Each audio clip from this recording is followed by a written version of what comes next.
is going to record. Okay. Jai Shriman Narayana, Jai Jagannath. Jai Shriman Narayana, Jai Jagannath. My obeisances to you, Mataji. Thank you for inviting me today, as always. My pleasure, my honor and my job, my duty. Okay.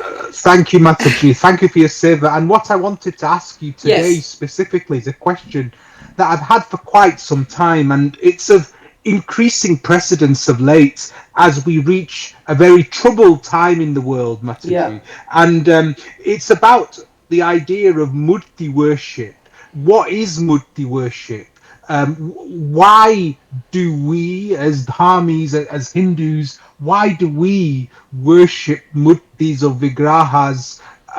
What's the science behind it? And you know, a lot of people say, "Oh, you worship statues, you worship idols, you worship stones, and all these sort of things." And first of all, I'd like you to understand the science behind it. And is worship exactly the right word? Should we be using a different way of sort of expressing this and understanding this? And so I'd like to understand the nature and the rationale and why we've always done what we've done in terms of murti or vigraha worship. So I'm very grateful for your time today, Mataji.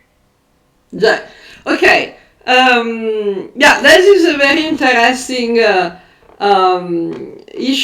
topic, because in fact I have noticed also many Hindus, especially of Indian origin, even very sincere and very dedicated Hindus, are unwittingly using the term idol to refer to vigrahas. We can call them vigrahas, murtis, pratimas. We can even call them deities of sacred images, you know. Calling them idols, idol literally means false god. So we need to be careful what kind of terms we use ourselves, you know, because we cannot expect others to understand correctly if we don't express the concepts in a correct manner. Generally, I prefer to leave the original Sanskrit term rather than trying to translate it into something that is not likely to convey the full idea. But sacred images or deities are quite good. But in order to understand the concept of the Vigraha Murti, I would like to quote one Latin author of the early Christianity period. He was still a pagan, he was not a Christian, so he was trying to counteract the Christian propaganda of his times. And the name of this author, philosopher, was Porphyry. And Porphyry, in his, we didn't get the whole books. We just got some fragments here and there. And he was responding to the accusations of idol worship, and he was telling people, Christians, what is a book? Is it just paper? It's not. If you value a book, you value a book by its contents. What's written in the book? You don't value a book by the value of the paper, the material on which it is written. The same thing we can say to the patriotic people who worship, literally, worship the national flag. You know, people who worship the book. You know, Abrahamics worship books. So why they worship books? Because they worship paper? Of course not. They will not accept the idea that they're worshipping paper. But they have a weird one-way street mentality. When they get some good fortune in life, it's God's blessing. When someone else is getting fortune in life, it's either witchcraft or they cheated. When the abrahamics get some bad luck in life, it's either God that is testing them, or is God is not happy because they are allowing non-abrahamics, pagans, to still exist. So, you cannot reason with this kind of people. Because, they gave up on logic. Logic, intelligence, conscience, they all call it relativism. And they claim that they have the absolute truth because it comes directly from God. It's God's direct orders. Which, again, there is no evidence that is actually God's direct orders. But, anyway. So, this much for the concept that offering worship to a sacred image is a bad idea. Worship, in this case, it's difficult to find another expression that can give us the proper meaning, but just like with the concept of prayer, we need to understand that prayer and worship in Vedic tradition, in Vedic knowledge, are just meditation. Because everything is consciousness. Sarvam Kalvidam Brahman. The Upanishads say everything is Brahman. Consciousness is Brahman. Atman is Brahman. So the deity, the sacred image, is a vehicle, a representation, a manifestation of Brahman.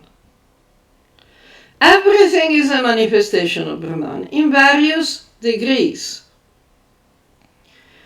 Now, another interesting word that we find in Sanskrit is avatar. Avatar, unfortunately, the word avatar, unfortunately, has been hijacked and, misappropriated, especially on the digital platforms, to refer to a picture, generally, that people use to represent their account on social media. They call it avatar. It's not exactly appropriate, because avatar is applied to the manifestation of consciousness in this world. It's not it's not so applicable to people who put, a fantasy picture on their social media account with a fake name, mostly silly name, because that is basically misleading. It's like saying son of God. Well, we are all sons of, children of God. But if someone goes around with a calling card, a visiting card, with his name and, under that Son of God. People will think that he's a megalomaniac. He wants to distinguish himself from all the other creatures who are also children of God. Are you following? I am, Mataji, and this makes total sense. Okay, good. Could I ask you a couple of questions? Yeah. If that's okay. Sure. Firstly, very basic. What is the authentic Sanskrit term we should use? Is it murti, vigraha? Could you expand a bit on that? There are subtle differences.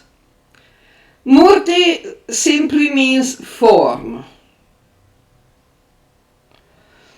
Vigraha is also form, but is more associated, connected with the idea of worship. While the term murti is a more general term, vigraha is specifically associated with the deity worship. Now, pratima or bimba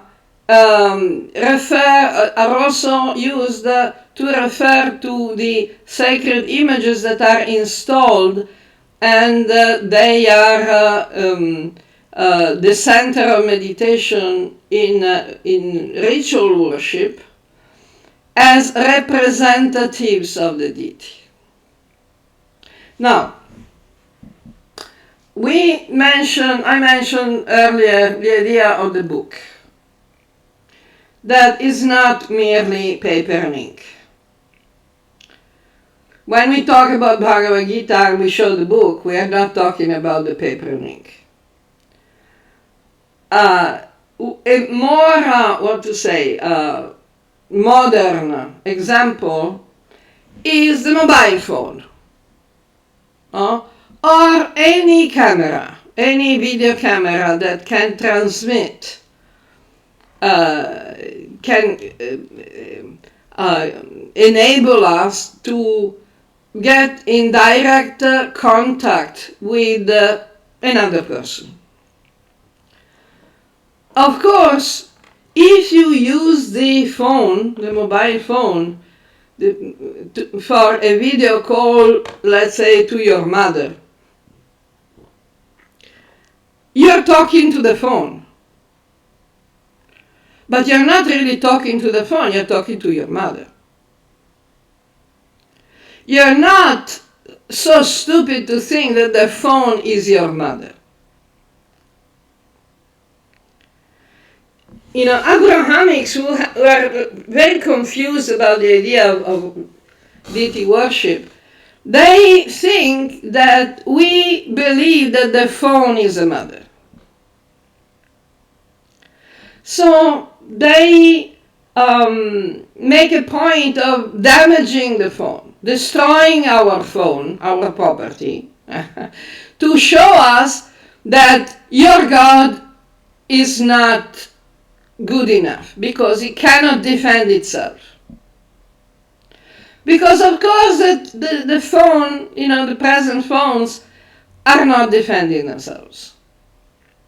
Maybe in the future they will make some mobile phones with the, with the gun, but someone is trying to damage the phone and the software will automatically will recognize the aggression and will start shooting, But as of now, it's not there. So if you try to damage a phone, you attack a phone, you're not attacking the person with whom you were talking on the phone. Another example is, iconoclasts, abrahamics, people who are opposed to the idea of worshiping God, meditating on God. If they become offensive to God, they believe that they are actually offending God. But it's like spitting on the sky. If you try to spit on the sky, what's going to happen? Very little. No, your spit will come back on your head.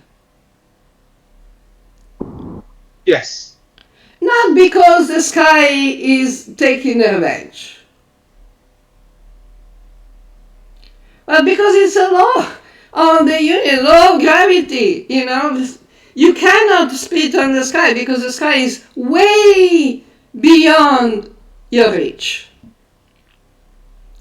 So this is the same with what they call idol worship. We are not stupid thinking that image is individually, separately, materially God. It's just a manifestation of God. So even the presence of God is manifested in the murti, in the vigraha, only when we offer worship, when we want to connect with God through the vigraha. Like a phone. If we are not, dialing the number, the phone is just a phone. We need a connection. When the phone is connected, when there is a line, a working functional line, a connection, then we are not talking to the phone, we are talking to the person that we called. Is that clearer? It is clear, and very clear, and I love the analogy of the mobile phone. I would like to ask a follow-up question as on this very topic you talked. Sure. You mentioned with the when people say that the vigraha is non-different from God, when they say that the word of God is non-different from God, from Bhagavan, like for instance, the words of the Bhagavad Gita are non-different from Shri Krishna himself, and these people say that the vigraha is non-different from God. Can you expand a bit on the metaphysics behind that, so that is clear? Because it is linked to the mobile phone thing. What you've just said now is the mobile phone, it becomes useful when you dial the number. Yeah. How does that link in? How does that link into the concept that the vigraha is non-different from the God? concept is that the vigraha is composed of material elements. The Shilpa Shastra explain which material elements are suitable to shape a vigraha. Like you have stone, metal, wood, earth, paint, and mind, mental substance, which is still material, subtle but still material. You cannot make a vigraha in plastic. You cannot make a vigraha in chocolate. You cannot make a vigraha, I don't know, in papier-mâché. Because that's not respectful. Why these materials are considered suitable? Because they're natural materials that are respectable and pure in themselves. Just like a phone must have a sufficient, a proper loudspeaker. It has to be done in a certain way. It has to have a certain memory. certain functions that are characteristic of those material elements. They don't depend on the spiritual consciousness that is manifesting to them. The fact that you're talking to your mother doesn't have much to do with the quality of the loudspeaker of your phone. It's a different thing. So, the material element that compose the tangible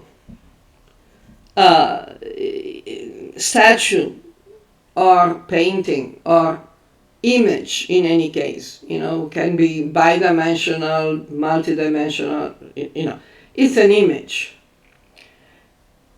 These materials must be appropriate because our consciousness can link through these materials to the universal consciousness in a better way. It's all about consciousness. God is consciousness. When we say that the name of God is not different from God, the form of God is not different from God, the teachings of God are not different from God, what do we mean? We mean that God is consciousness, is Sat Chit Ananda, that manifests so that we can perceive this nature, this spiritual nature, this nature of consciousness. Let's make another very, ordinary example. How can you perceive the intelligence of a person? How can you see if a person is intelligent? You cannot break his skull open and see the intelligence. You cannot take a photo of the intelligence. You cannot measure it. You cannot put it on a scale and see what is the weight of intelligence. How do you know what intelligence is? Have you seen intelligence? Intelligence is consciousness. You can see intelligence from the manifestations of intelligence. Is that clearer? It is. It's very clear, and I loved both aspects there. There's many aspects that I have learned new things from. I think the strict nature of defining exactly what materials are important are really was again something very new, something new to me, that you can't just make it from any material you like and call that a vigraha. That's an offense. Exactly. Because, for example, sometimes I have seen, on social media, there are these, clever guys who teach how to make the deity, the murti of Ganapati for Ganesh Puja out of garbage. But, I usually get angry because how can you have a several meditation by focusing on a form that you have manufactured from garbage, from waste materials, waste paper, papier-mâché.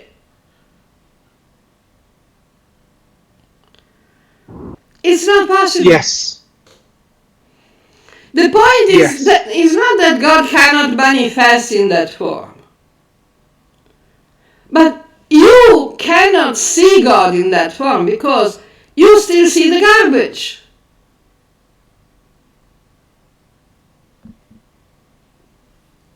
There's no way around it. Exactly.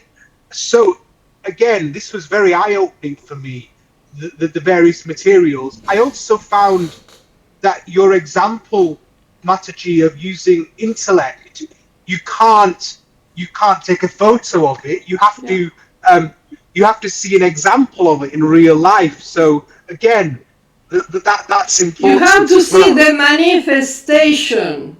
Yes, you have to see the manifestation. Yeah. And I think again that consolidated my understanding. Very, very important. So I'd like to then, Mataji, if it's all right with you, take this to a perhaps more basic level so I can improve my understanding. May I ask you a couple of more questions on this? Of course. So, you mentioned something at the very beginning, which I think I would like to ask you about. What is the fundamental purpose of, and I don't mind, I'm not embarrassed to ask a basic question. What's the most fundamental purpose of us visiting a temple and worshipping, for want of a better word, a vigraha? What should be the mode? What mode should it be in? Because you mentioned it links to meditation. You've mentioned about the individual consciousness attempting to be one with the universal consciousness. You've gone back to consciousness. So what should be the mindset we adopt when we go to that temple and offer our obeisances to the vigraha, to the murti? You know, we talk about asking for material gain, that form of worship. We're talking about other forms of worship. What should the ideal be, Mataji? Is there an ideal, and how would we approach the whole, whether it's in our house with the murti, whatever it is? Can you talk a little bit about that? It's a help for meditation. It's a way for us to support our meditation, our consciousness. It's like, when we chant the japa, a mantra japa, we can, the best is to chant silently in our own mind, the manasa puja. But this is not easy to maintain because our mind is unruly. Chanchalahi bana Krishna pramati bhavadrimun. Tasyaham nigraham manye vayoriva sudushkaram. So we need some props to keep our consciousness, our mind consciousness, focused on God. And that's why we go to the temple. Because in the temple, everybody is supposed to be focused on God. We see the deity nicely dressed and decorated and worshipped, and the garlands and the incense and the lights and the lamps and blah, blah, blah, blah, everything. The kirtan, bhajan, That is all supposed to help our meditation, our consciousness, to focus. Now, the problem is that we have different degrees of sadhakas. We have the Kanishadikaris, the Madhyamadikaris, the Uttamadikaris. The Kanishadikari is not able to see God everywhere. So, a Kanishadikari needs to see the deity in the temple or on the altar anyway, whether in a public temple, an organization temple, or his own house, temple, altar, because he cannot see that God is everywhere. God is in his heart. God is in the heart of other people. That because he doesn't have the proper knowledge and realization. Now, the Madhyamadikari has more knowledge on the subject so he can actually understand and has some realization. The Uttamadhikari sees God is everywhere. God is reality. God is everything that exists. Vasudeva Sarvamiti. So we need methods, practices that support our consciousness. Like Krishna in Gita says that it is very difficult for embodied souls, dehinam, for people who have a material body, to focus on God, on consciousness, on existence, without looking at a form. Because how can you focus your mind? How can you focus your consciousness, your attention? It's very difficult. But that doesn't mean that the form that you are contemplating is limited. Now, we have mentioned other times that every manifestation is, in a sense, Maya. We have material manifestations created, controlled by Mahamaya, and spiritual, transcendental manifestations created and controlled by Yogamaya.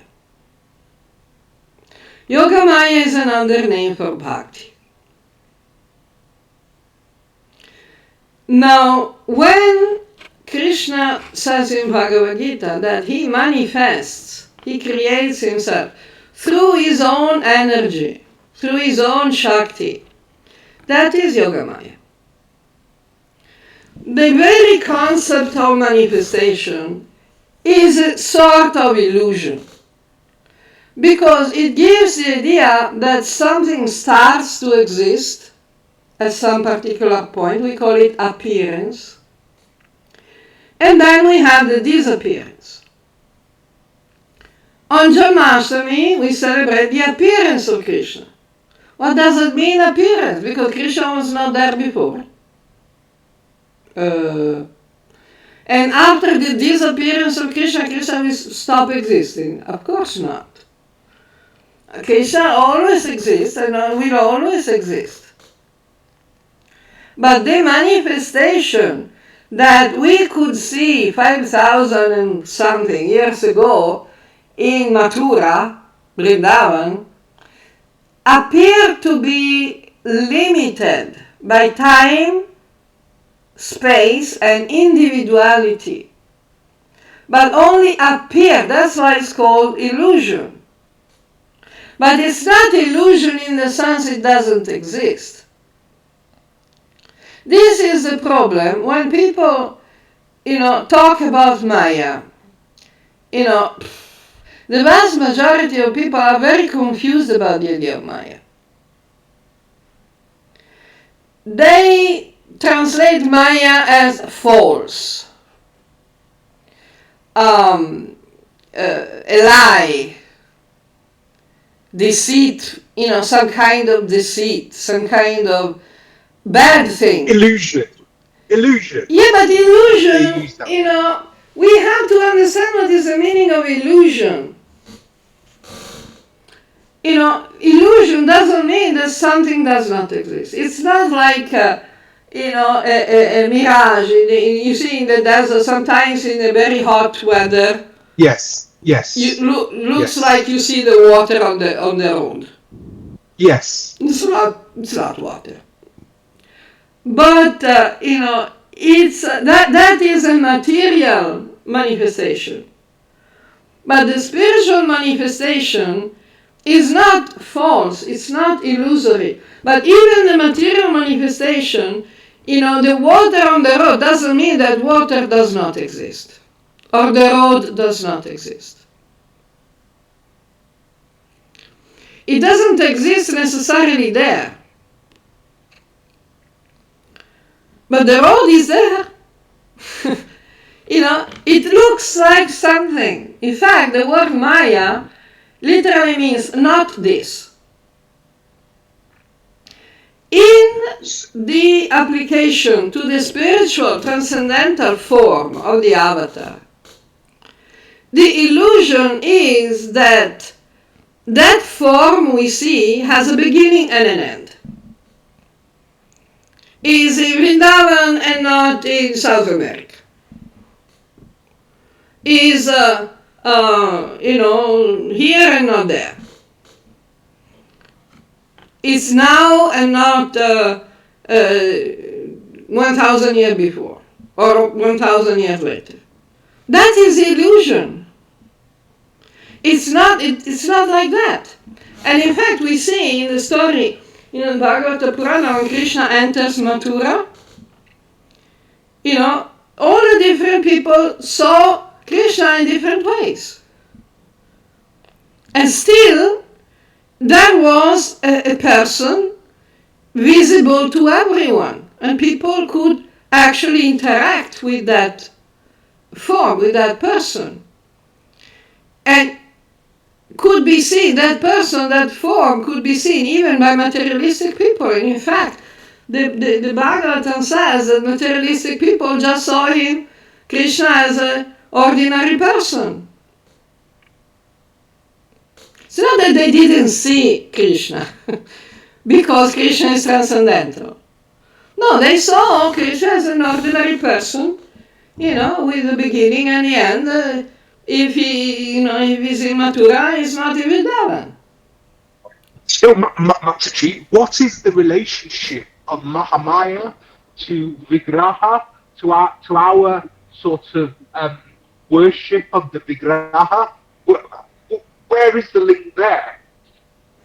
Okay, Mahamaya applies to the material elements. Bhinna Prakritir Ashtadha.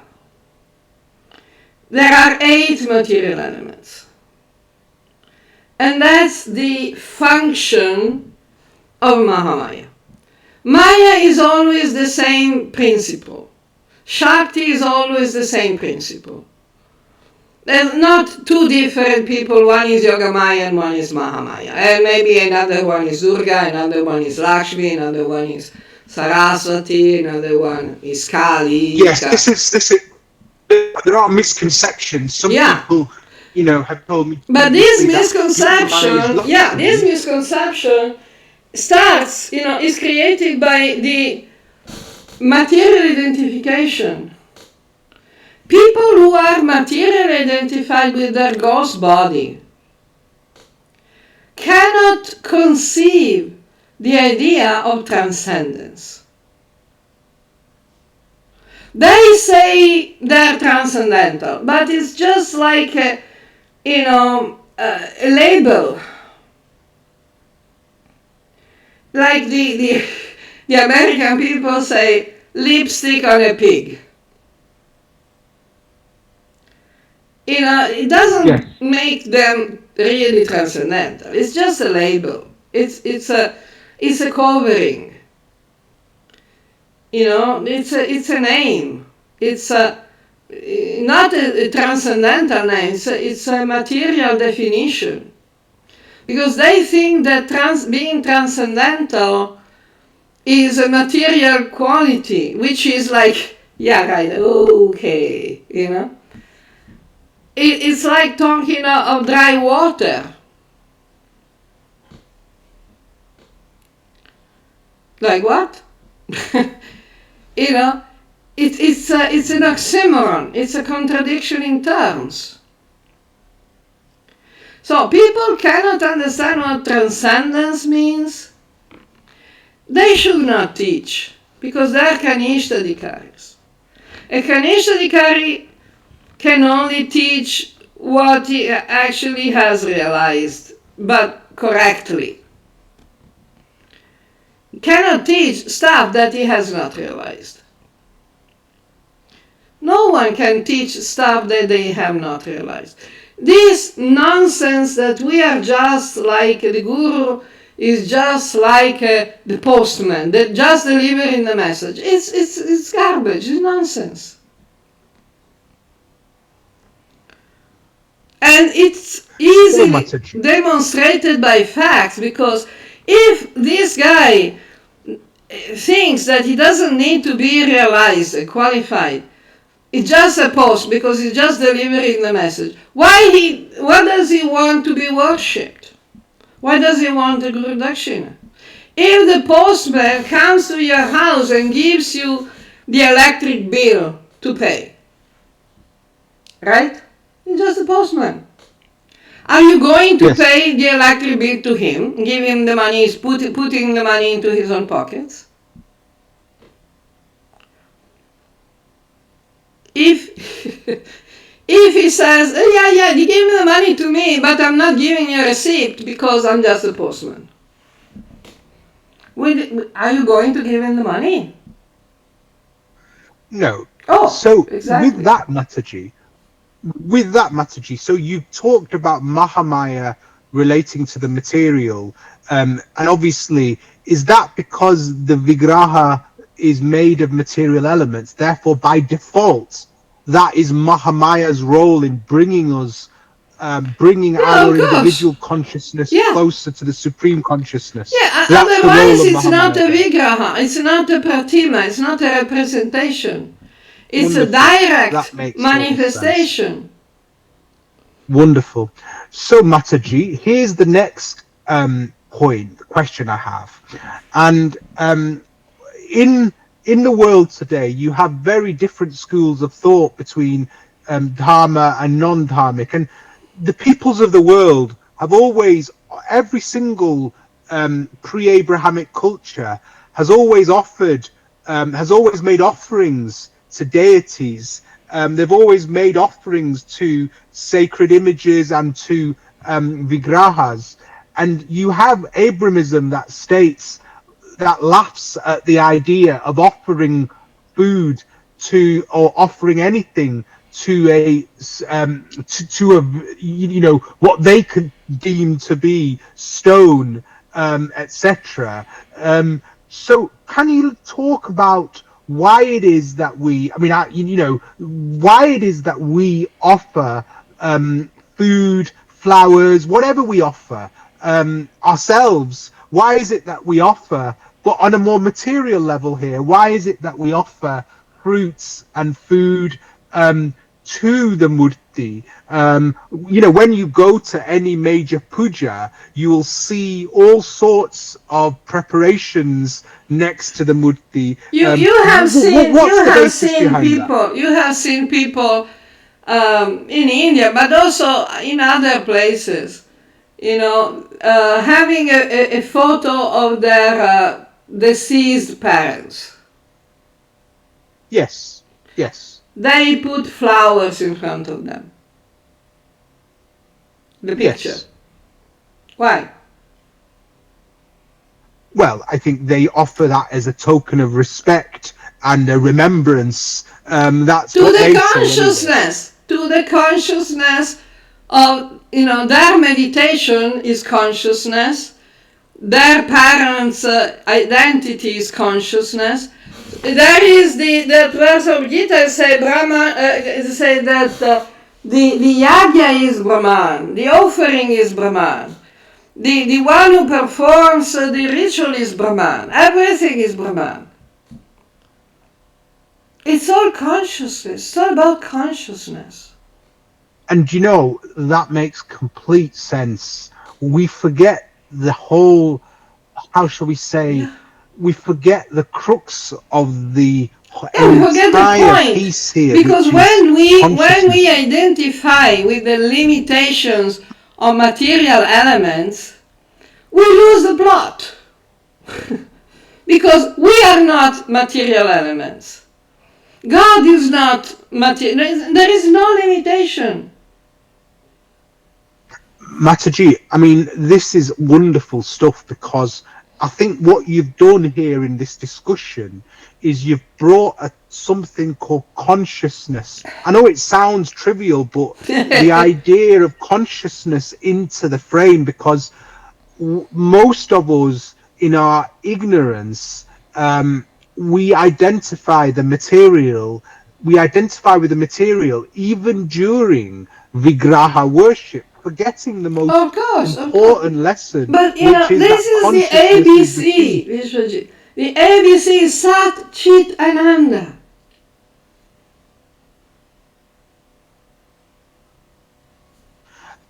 So I think Mataji, there's some very, very important points that I've gained today from this, which again is about a number of things. First of all, it's the correct definition, vigraha, and we should use the correct definition. Mataji, you've distinguished between the murti, which is the form, and the vigraha, which is the form that is, meant for worship. And that's manifested through the material elements. Yeah. So that's been a very important first point. I think the second point, of course, is the specific nature of the vigraha, the materials used, the mode in which it's made. So there needs to be some strict definitions as to what a vigraha is made of, and I think that's a very, very important point. I think the most important point is, and we've touched on this many times, is the idea that consciousness is the crux of it. This is the key. So it's about linking the universal consciousness to the supreme consciousness, and this is the mode by which it is done. And we've talked about many examples, but the idea of remembrance, that is fundamentally important, and it does link specifically into consciousness. So I think there's been a number of very, very important lessons that have been gained from this talk today, certainly. Let's hope the computer recorded it, because, okay. Let's try to help other people also to get some, clearer idea about this stuff. But I think, Mataji, for me, this has been incredibly... Have you switched the computer off now, Mataji? No, recording? Not yet. Okay. Fine. I would just like to just sort of thank you for your time formally on the recording before we stop it, and just say it's been a wonderful discussion, basically. Thanks. Let me try to stop and see what happens.